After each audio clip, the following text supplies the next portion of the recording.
Well, hello there, humans, hippies, earthlings, whoever you are, wherever you are, whatever you're doing, and if you're lucky enough indeed to be doing it too, I'm Bushka on Blitz. Welcome back to the channel, or if this is your first time here, then, happy to have you on board the love train. Stick around, always a good time to be had.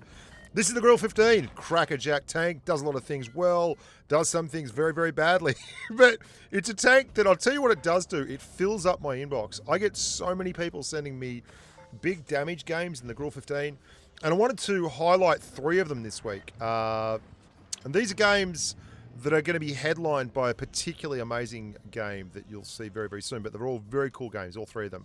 One is enormously large on the damage. One is not so massive on the damage, but very, very cool in terms of tension. And the other one is just pretty freaking funny. The Grille is a tank that's actually been nerfed a couple of times now. The gun, when it first came out, was crazy good. It was laser beam like. I think it was 0.27 before you buffed everything, or 0.29 before you buffed everything. It was better than the Leopard 1 and everything. It was easily the most accurate gun in the game at the time. I should know because I did the preview on it back in the days when Wargaming used to let us do preview videos of these tanks. And it was really, really electric. It was crazy good. They nerfed that. They also nerfed the engine on this tank. It used to move a lot more smoothly and get there a lot easier.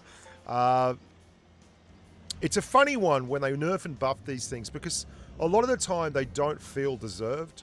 The Grille pays a fairly hefty price for all its positives. It has a lot of positives, but it doesn't have a fully rotational turret. It has the worst armor at its tier, let's be honest. It's so easy to get a hold of a Grille and tear it apart. It's also got a very, very, well, it doesn't have a lot of gun depression. Doesn't do a lot in terms of gun depression, and it's a remounted turret, so it struggles in that front as well. So in terms of getting shots off, it doesn't actually do things that easily. It still moves around the map pretty well, though. As you can see, American Werewolf here is rolling about the joint, looking very, very smooth. And he's doing what you should be doing in a Grille. It's not a frontline tank. It's not a frontline tank's butthole. Every time you get shot at, the shell is going to go in. The biggest saving grace for this Grille sometimes, and something that I've seen a lot of people whinge about, is that people fire HE at you. And one of the most frustrating things in the world is it hits the end of the gun. Like, it literally hits the gun of the tank all the time. It's just the way auto-aim works. If you're using auto-aim firing at a Grille, you are really asking for trouble. Now, American Werewolf's had a crackerjack game thus far, and he's managed to conserve his hit points. He's only taken 1 hit. This M40 is not even, fully formed yet, this young amigo here in the M46. He is stock, so there's not a whole lot to be afraid of here for the Grille. And the Leopard, which is a big worry, is not... See, look, there's the gun depression. He can't quite get that gun down. Has to go all the way back. That's crazy bad from that M46. That is not what you want to be doing, man. You want to be a careful little human. Now, he's not hit the adrenaline yet.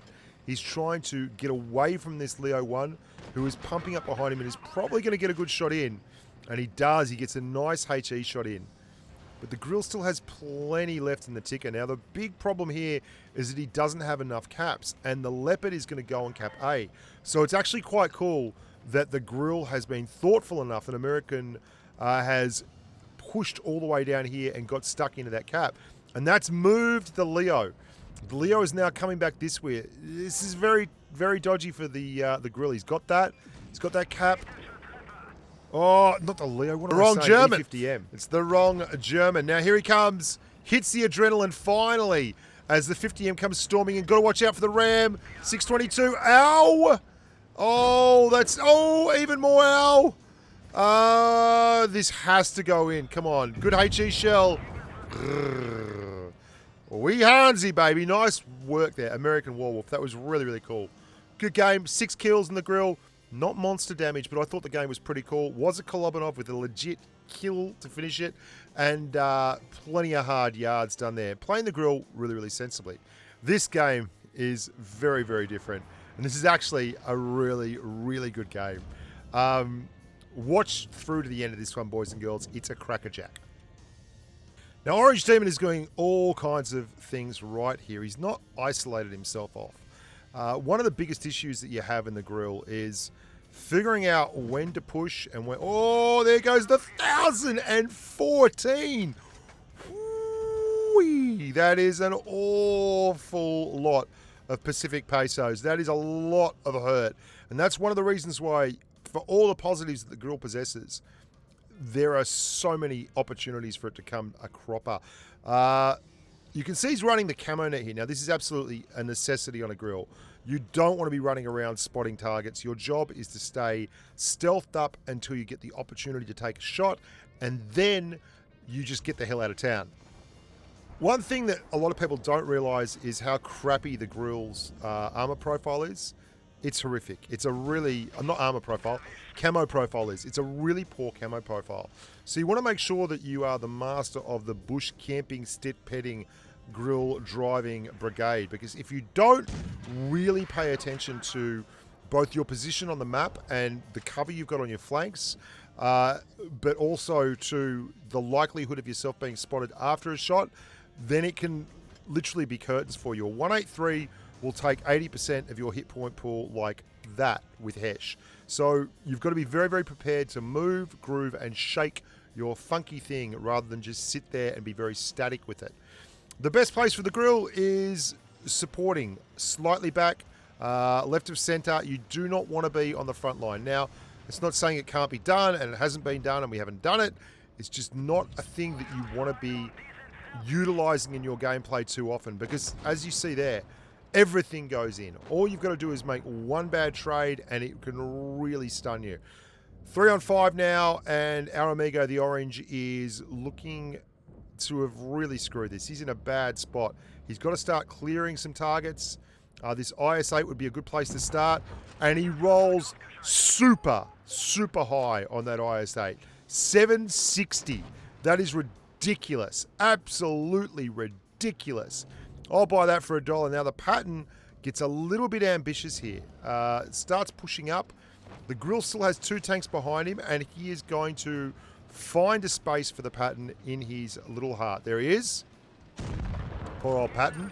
And just sneaks around the corner before he can get wrecked. Now, this has actually turned out all right. It's now 3 on 3. Big issue for the Grille is that all 3 tanks left have healthy doses of alpha. Namely, the MBT-70 is very, very underrated. It's got a big peek-a-boom profile. And then, you know, you've got... Let's have a look. A 183, another Grille 15, which we just saw take 1,014 damage from our amigo here, the orange. Yeah, there's not a lot of good things. And he starts rotating through, and it's a great move because you can see the 183 is actually pushed all the way around there. And he's an easy one-shot for this 183 if he gets within QE. I know I like what he's doing here.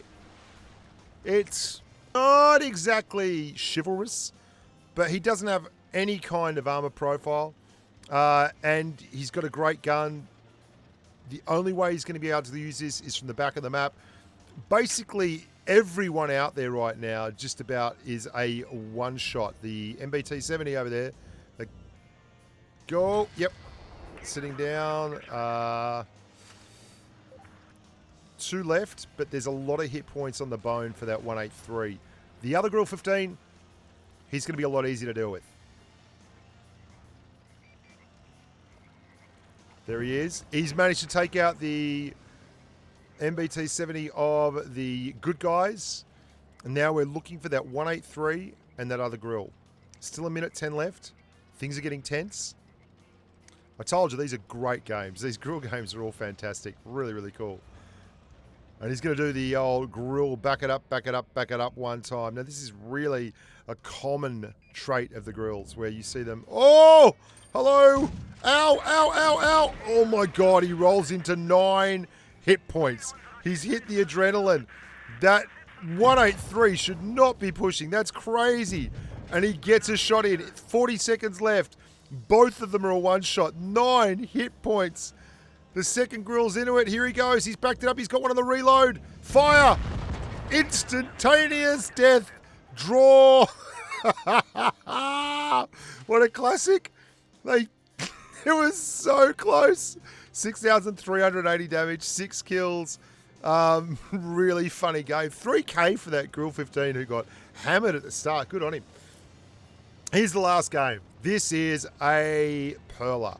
If you haven't seen much in the way of damage from a big TD, stick around, boys and girls, because you are going to see a whole hell of a lot of damage here. Now, it takes up what could be called a nominally TD spot here on the far flank. This is pretty common, in fact. It's a spot that you see an awful lot of in games, but it's quite aggressive in that he's in a Grille 15. Anyone that comes over the top of that hill, if he shoots them, he is going to get spotted. His camo will break.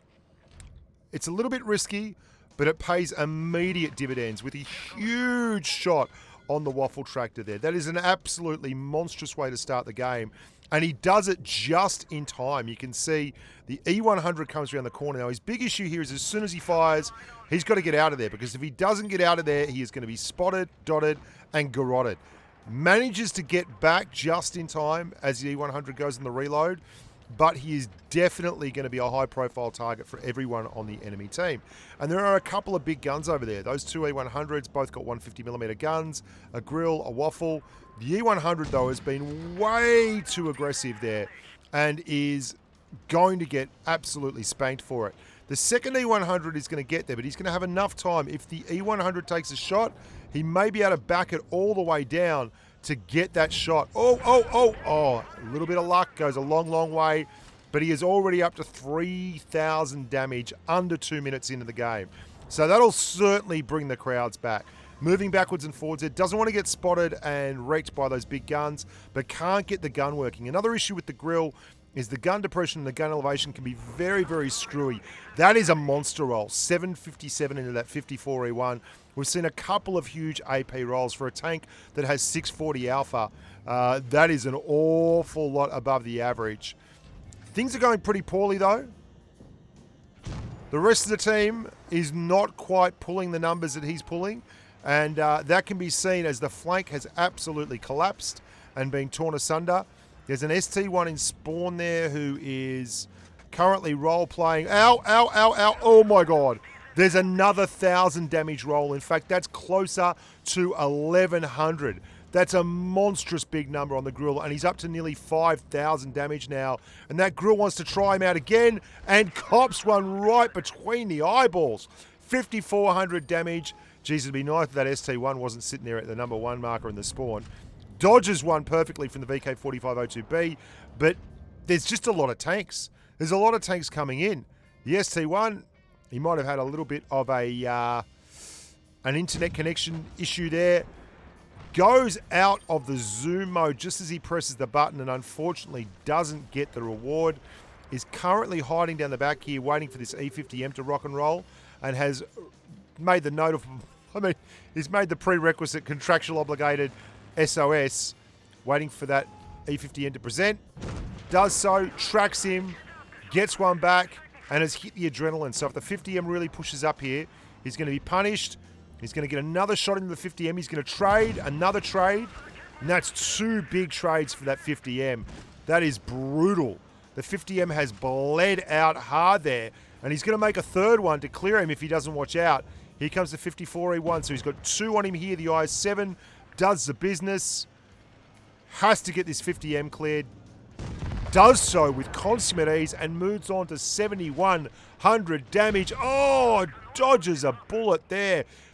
See what I talked about with the hitting the gun? See how the gun module gets damaged? The way HE works is if it touches the module or splashes near the module of the gun, that will absorb the HE splash and take that damage away from the actual chassis of the tank. So waving your gun around can actually catch HE shells. Kind of crazy.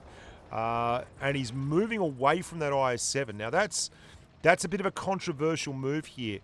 Supporting the IS-7 would have been one way to make this work, but the IS-7's done great things and is looking red. Oh my God, hang on, there's a VK4502B. Oh, that 4502B has been living dangerously. He's missed 3 shots on him, but everything else has gone in. RNG has been brilliant for him otherwise. He's out of AP rounds though, it looks like. and is forced to absolutely do his level best here with the VK-45. Come on, buddy. Come on, buddy. You can do it. You can do it. Gets a great shot in. Oh, no, this is over. This is over. Doesn't know where the IS-7 is. Come on. Come on. The VK is just trying to stay alive. Oh, my God. Oh, my God. The VK doesn't realise the IS-7 is still sitting down there waiting for the E-100 to pop up. Oh, no. No. He's out at 8,000 damages.